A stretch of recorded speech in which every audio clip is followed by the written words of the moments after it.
In this video, we'll continue to look at CSEC Physics past paper questions. Now, this question comes from January 2016, paper 2, question 6. And what we have here is a circuit which is given as part A of the question.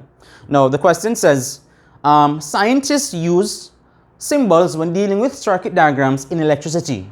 An electric circuit is displayed in figure 7. So this would be figure 7, right? We're told, write a description of this circuit in the space provided.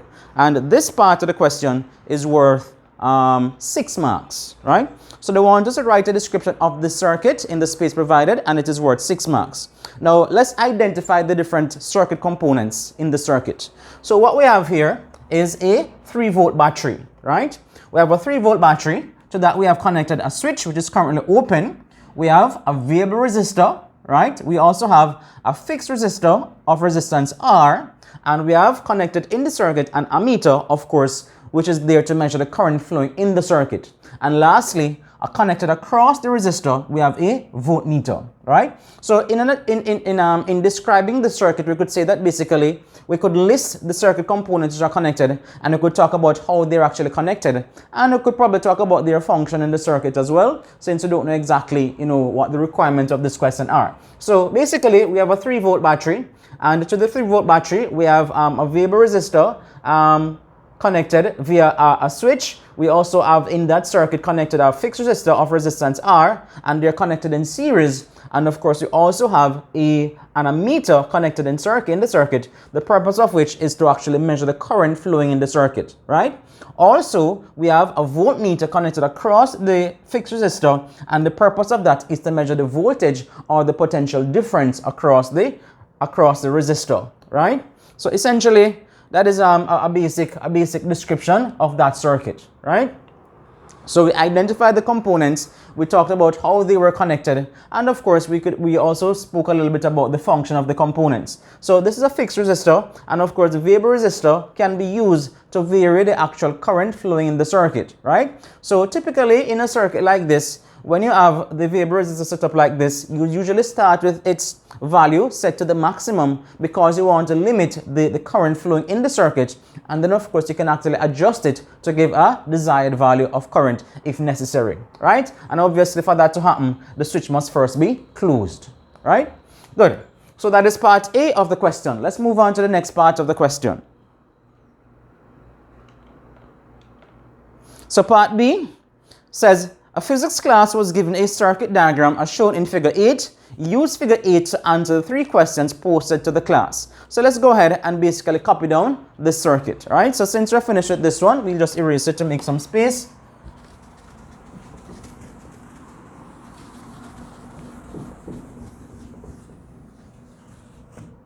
This is part B. All right, so in this circuit, let's see, we have a 12-volt battery, a switch,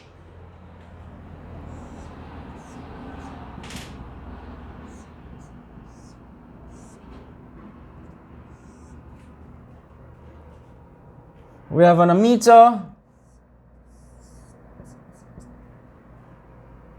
right? We have something, right? So the ammeter,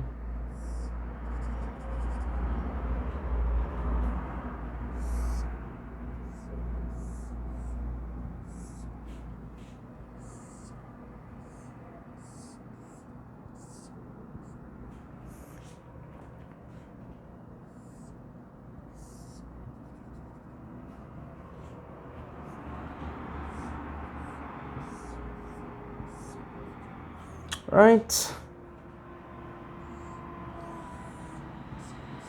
Right, so this is a 3 ohm resistor, 1 ohm resistor, 2 ohm. This junction is labeled B, this one is labeled C. Is there an A? All right, so the A of course would be the ammeter, right? So this is essentially the circuit that is shown in B, right? So, this is a 12-volt battery, this is 12 volts. All right, so this marker kind of a bit faded, so I'm going to figure that one there. All right, so physics class was given a circuit diagram as shown in figure 8. Use figure 8 to answer the 3 questions posted to this class. So let me just make sure I have the circuit correctly. So we have a 12-volt battery. So that we have a switch, that comes around to a 3 ohm resistor. We have a 1 ohm and a 2 ohm resistor, junction C, junction B, and of course finally we have an ammeter in the circuit. Right, so the circuit is correct as indicated in the diagram here. Good. So before we proceed to answering this question, let's analyze the circuit a little, right? So we have a 12 volt battery in the circuit. Of course, this is the positive terminal, that will be the negative terminal. And of course, in terms of identifying the current in the circuit, remember we said that we deal with conventional current, and conventional current direction is a direction that positive charge would flow, and that always starts from the positive terminal of the battery around the circuit and back towards the negative terminal. So therefore we'd have a current I flowing like that, right? Good. Now, so basically, as I said, we're analyzing the circuit before we proceed to doing what the question really asks us to do. Now, we come to this junction here, right? A junction is where basically two wires are connected. So there's a junction B and there's a junction C. Now, if you examine these two resistors, the 1 ohm resistor and the 2 ohm resistor, how exactly are they connected? Before we answer that question, let's analyze what happens to this current I when it reaches junction B. When the current I reaches junction B, it basically sees two paths that it can actually flow. One towards the 1 ohm resistor and another towards the 2 ohm resistor. Essentially what the current will do is that it will split, and a portion of it will flow towards the 1 ohm resistor and the other portion will flow towards the 2 ohm resistor, right? And once that is done at junction C, then those currents will then recombine to give the total current I, which would basically continue to flow around the circuit. And of course, we're talking about after the switch has been closed. Obviously, when the switch is open, there will be no current flowing, but of course, once the switch is closed, there will be a current flowing as we just described, right? Good. So essentially, these two resistors are connected in parallel, and that combination is connected in series with the 3 ohm resistor, right? So now we may not be used to seeing lines going like this when it comes to parallel combination, where you're actually used to seeing them looking actual parallel, but of course, this might just have been a way to try and trick some students, right? So these two resistors are connected in parallel, and that combination is connected in series with the 3 ohm resistor. Good? Now, having said that, let's now go and look at what the question really asks us to do. So part 1 says, given that the formula for the equivalent resistance of two resistors R1 and R2 in parallel is R equals R1 R2 over R1 plus R2, calculate the equivalent resistance across BC. So they basically tell us what we know, or they confirm what we knew, that these two resistors are connected in parallel, and now they're basically asking us to find the equivalent resistance of this combination. So using the formula, R equals R1 R2 divided by R1 plus R2. And this formula, of course, applies if there are two resistors connected in parallel. If it's two resistors connected in parallel, we don't need to write down 1 over RT equals 1 over R1 plus 1 over R2, find LCM, add two fractions or so on, right? The equivalent resistance is simply the product of the two resistances divided by their sum, right? So this is simply going to be giving us 1 times 2 over 1 plus 2, which gives us 2 over 3, or 0.666 or 0.67 ohms, right? Let's just leave it as 0.23, or we could say 0.67 ohms, right? To two significant figures. So the equivalent resistance of that combination is 2/3 or 0.67 ohms. Good? So that was part I, B, part 1. The next part of the question, so 2 marks for that part, right? Calculate the current flowing in the closed circuit, right? So they want us to calculate the current flowing in the closed circuit. So essentially, to reflect that, let's just close our switch.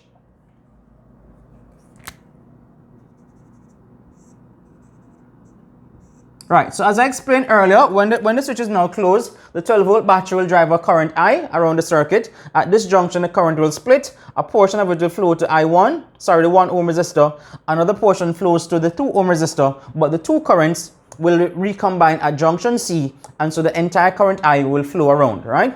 Now, in order for us to calculate the current flowing in the circuit, then we must first find the total resistance in the circuit. Now, as I explained earlier, these two resistors are connected in parallel, but that combination is connected in series with the 3 ohm resistor. So therefore, we must first find the total circuit resistance, and let's call it RT. Right? So the total circuit resistance, RT, would be equal to the resistance of the effective resistance of the parallel branch, which is 2/3 or 0.67, plus the 3 ohm, which of course gives us 3.67 ohms, right? So once again, these two are connected in parallel. We found their equivalent resistance, but that combination is connected in series with the 3 ohm resistor, and therefore to find the total circuit resistance, we must simply add the two values. So 3 plus 0.67 gives us 3.67 ohms, and then now to find the current, we can then say, using equation which specifies Ohm's law, V is equal to IRT, which therefore means that the current I is equal to V over RT. V, of course, is the battery voltage, 12 volts. And so that I equals 12 volts divided by 3.67 ohms. And so I gives us, let me say 3 2/3, 9, 11, 11 over 3 times 3 divided by 11, 36 divided by 11. So that should be a little bit over 3, a little bit greater than 3. So 12 divided by 3.67. What am I doing? Now?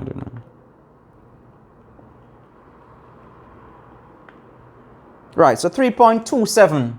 So I is equal to 3.27 amperes. So in this circuit, with the switch closed, we'd have a current of 3.27 amperes flowing. Let's see if there's any more to this question. So 4 marks for that. So calculate the current, 4 marks. All right, so there's the last part of the question which says, when the current in B part 2 flows, what is the power dissipated in the 3 ohm resistor, right? So this is part 3. So this is part 2, this is part 3. So they're now asking for the power dissipated. And the power P, when you speak about power dissipated in a resistor, then the formula that we normally use to calculate that is P is equal to I squared R, right? So the power dissipated in a resistor is given by the formula P equals I squared R. Of course, there are other formulas you can actually use. P equals V squared over R, or P is equal to, what's the next one? P is equal to IV. But of course, since we know the current and the resistance, we'll just use I squared R, right? So they say to calculate the power dissipated in the 3 ohm resistor, which of course, we're using I, which we calculated from before, and R would of course be equal to 3 ohms. So therefore, P is equal to 3.67 squared times 3, and that gives us, let's see, 11 over 3. All right, so let me just write that out. So 3.67 squared times 3. Oh, this stupid calculator. 3.67 squared times 3. So approximately 40.4 watts. So this gives us 40.4 watts, right? So we must always remember to write our units, or at least the symbols for our units. We don't need to write out the word watts, but of course use our symbols, because the symbols are known to represent the particular words, right? So the power dissipated in this resistor would be 40.4 watts. All right, so this is the end of this question, right? And this question basically dealt with electrical circuits. We're asked to find the equivalent resistance of resistors connected in parallel. We were then required to find the total resistance of that combination and to find the current flowing, and eventually they asked us to find the power dissipated in the 3 ohm resistor.